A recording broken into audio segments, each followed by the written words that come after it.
Hello and welcome to another album analysis. In today's video we're going to be looking at the debut studio album from the post-hardcore band Dead American, titled New Nostalgia, which was released in February of this year. Before we do dive in though, first a couple of things worth noting about this album. If you feel that the artwork does look a little bit similar to an album you've seen before, you are probably right on that one. Frontman Cove Reba was actually the lead vocalist for Saocean from 2004, 2006 up until around 2010 and did contribute to two of their albums, their self-titled album from 2006 and 2009's In Search of Solid Ground. As well as the artwork being slightly similar, we're also going to be seeing some of the sounds cropping over between the two and making that link, but there are also going to be quite a few differences in this album, and that's because many of the members from this band were on the Warped Tour circuit around the time where we had bands like Underoath and My Chemical Romance, and they wanted to create that sound but a more modernised version, hence the name New Nostalgia. What they are going to be doing in this album though is inputting a lot of their frustrations. It is an album packed full of meaning that does blend post-hardcore with a lot of different styles and sounds. So will this album be packed full of hardcore nostalgia or about as lively as a metal fan at a Taylor Swift concert? Let's find out by taking a look at it track by track. Opening the album, we do have the track Not Buying In, and I love the opening to this. Just this idea of instruments being plugged in on a stage, they're really just kind of hitting you with this wall of sound at the start with Cove shouting mic check and screaming that this is not a test, this is the real deal, this is the thing that they've been working on, and they want to convey a lot of messages in this album, which we're going to be seeing all the way throughout. So it's just a really nice way to have on that first song, have it as that intro, it really gets you alert and really honed in on what the band are going to be talking about. And the messaging with this track, the idea of not buying in, not becoming a follower and really being led by other people, kind of living your life your own way. So already in this first track we're already getting some really strong messaging and some really strong instruments really pulling in that, kind of recreating that post-hardcore sound, very heavy sounds that we're going to be seeing quite a lot of as we do progress through the album. Then we do move into Choke. Now this is a song that opens with a much more heavy use of electronic elements and samples. They're trying to bring post-hardcore into a more modernised sound, which doesn't always work. In occasions it doesn't. It does work on this particular track. And one other thing we do see with this band is they're going to be using Cove. He's got two very distinct styles of vocals. He has got the heavier screams on this one, and he has also got a much softer tone, which he used quite a lot of in Saocean.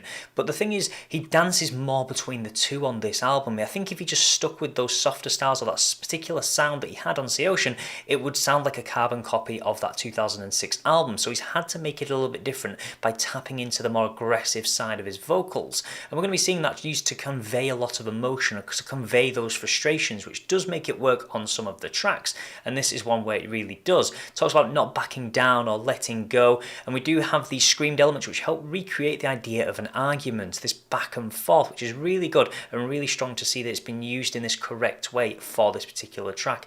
And it just adds that extra layers of emotion, those extra elements to it, just to make it much stronger than it would be without those ideas. Then we do head into number 3, which is Anything Different. And after the aggressiveness of Choke, we get this really soft lullaby, almost like that pure aggression has been burnt out, and then it's that sort of aftermath where you kind of have that much calmer moment. And that's what we see with this track.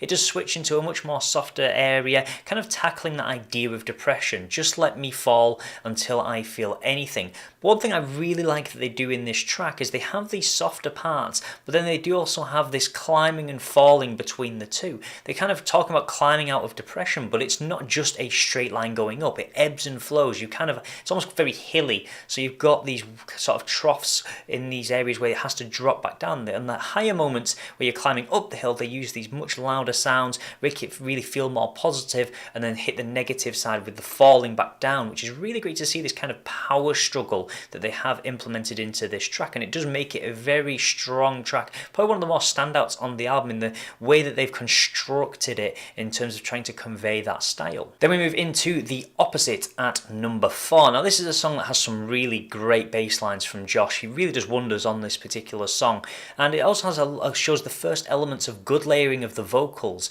It's something that they really do quite well to sort of almost imitate ideas in your head, almost like you've got this devil on your shoulder, these thoughts in your head really pushing that idea forward. And throughout all of these tracks we are keeping this post-hardcore sound, very aggressive guitars, very punchy, very sharp.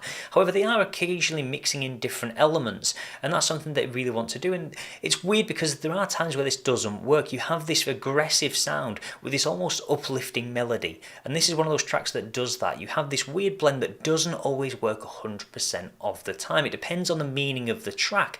They almost have to play around. Whatever the track is talking about, that's what they need to play to, and they don't do that on every occasion, which can at times be a little bit of a letdown, or a little bit of disparity between the band members on where the instruments are going, which can show through on occasion. Track 5, Hollow Voices, is another song that really does use this dancing between soft and hard vocals a little bit too much. I think it's great that Cove has tried to use this style to move away from his past works in previous bands, but he does it too much within certain songs. It's just hard to really know where the song should be placed, and it feels like even himself is trying to add emotion, but sometimes doing it in the wrong way. I think if you look at the works that he did in 2006, keeping that one vocal style and using the height of his voice, either dropping it or raising it, as opposed to changing to a much harsher or much softer tone. So we're getting quite a variety, which does work in certain tracks. And unfortunately, on Hollow Voices, it just is a little bit too much, because he is a very strong vocalist,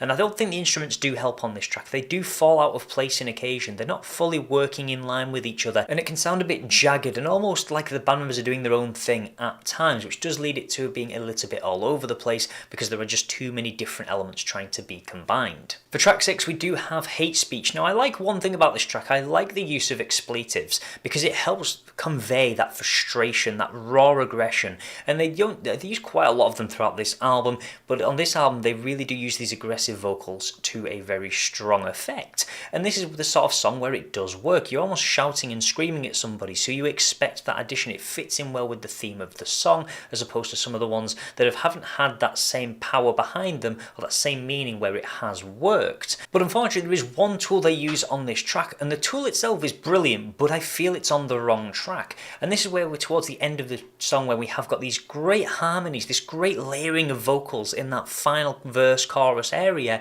and it just doesn't really feel like it belongs on this song. It's so strongly put together, but it feels like it should have been on one of the softer tracks to be used as an outro, which is a real shame, because it is one of the probably the best single points of this album, but just doesn't fit in with the rest of the song that it comes after, which does slightly let this track down. Heading into Deceivers at number 7. Now, I like, again, these weird quirky openings, and we've got this almost music box style open, which is just a really nice element. They're throwing lots of different bits and pieces in. They're really just trying everything to throw everything they can. They're throwing the kitchen sink in at this point, just really trying different things to see if they work or not. And this is another song that dances between those very melodic and harsh elements. And it's just, it's a cool effect. I get where they're going with it, but they're just doing it on too many of these songs. I think Cove would be just a lot stronger if he was sticking to one style throughout some of these, and then just raising his voice when he wants to add that emotion and that aggression.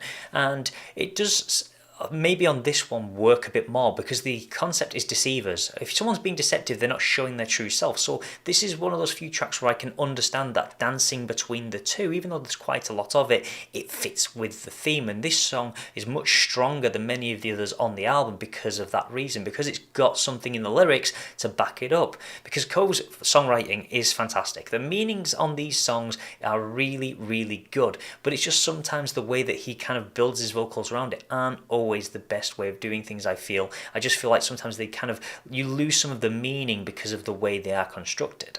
Then at number 8 we do have Can't Go Back. Now this has probably got the best musical intro on this album. This is the point where you can see all 5 of the members really coming into perfect harmony together and really putting together what is probably the strongest bit of music as a whole for the band on the album. So if you're going to listen to it for the first time, make sure you pay good attention to this.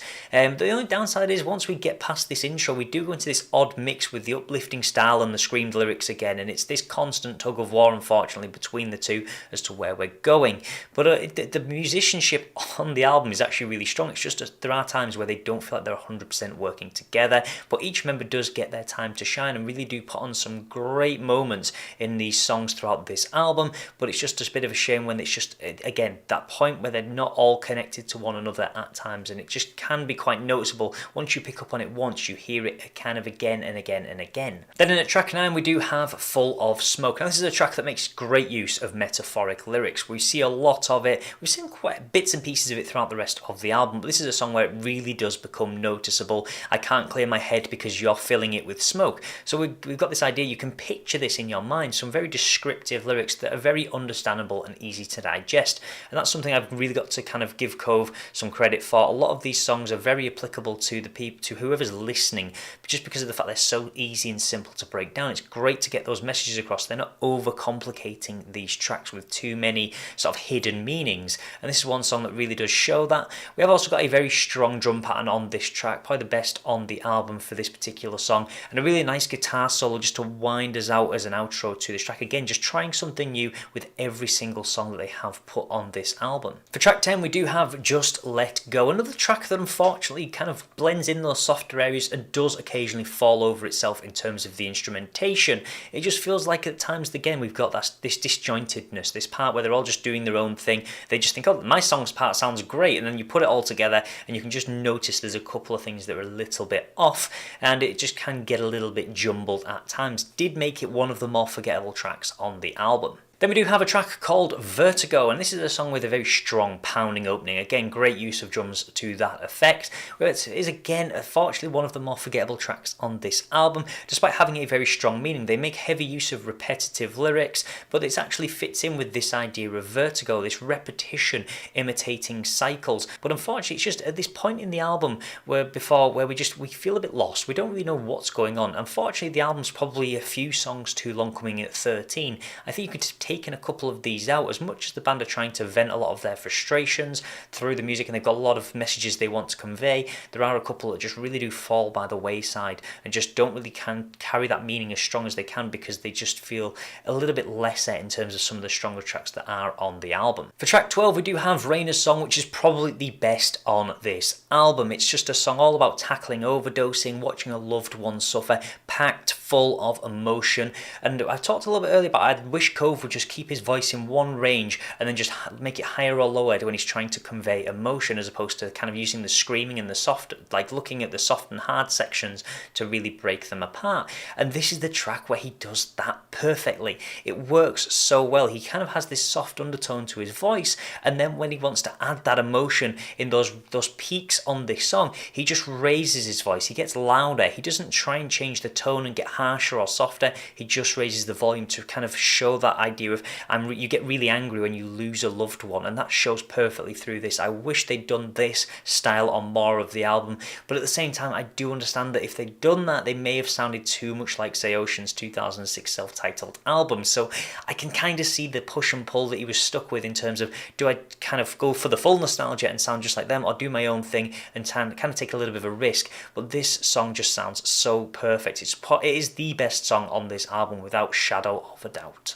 Finalising the album, we do have Hook, Line and Sinker. Now this is a song, again, making strong use of metaphorical lyrics, showing a lot of things revolving around the idea of water, drowning, about being pulled down, about being bait, black and blue. It's just packed full of them, and it's great to see. It does have these very powerful drums as well. We have seen on the second half of this album, the drums have certainly been much more prominent and much stronger, and some of the guitar work throughout has been really strong, and it's been quite noticeable on some of the tracks. So every single band member has had their chance to shine, but I think the drums are the kind of the prominent factor on this particular track. And again, Cove's kind of lyrical content has been strong throughout the entire album, and this final song really does show how much time and thought he's put into every single word that he's put on this album, because the metaphoric style that he's got for this, for venting those frustrations and making it so accessible and understandable, have been absolutely fantastic. So overall, I do feel I've got to give this album a 7 out of 10. I mean, I am a massive Say Ocean fan, especially from when Cove was a frontman,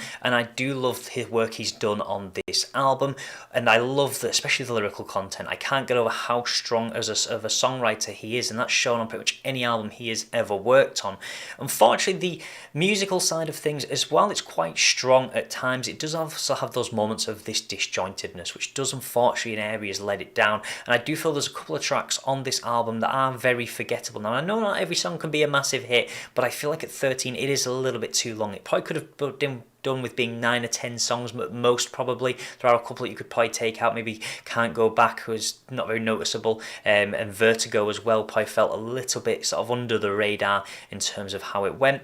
And again, in some areas I do like the way he's messed around with his vocals. He's kind of gone for all these different styles, but sometimes they're just throwing too many elements into one song or into the album, and it can lose the effect sometimes. I think this is one where they've tried to overdo it. They've tried to sound like too many styles of post-hardcore and take too many elements from different bands, and at times it's worked, but unfortunately at times it hasn't. But outside of that, I definitely feel like it's a strong album that's definitely worth a listen through if you want to kind of get that nostalgia of that post-hardcore scene. Maybe you're missing it, as many bands are starting to come back, but you want to relive those glory days in a modernized style. And if you do, this is probably going to be a great album for you to listen to, and certainly quite strong for a debut album from a band. So that is everything for today's video, but as always, please do let me know your thoughts. Give it a listen through and let me know what you think. Going to be quite a divisive album. I think for people that like that initial post-hardcore sound from the 2000s, they're not going to think it lives up to that same standard. But for people just coming into the post-hardcore scene that want something a little bit new, something modernized,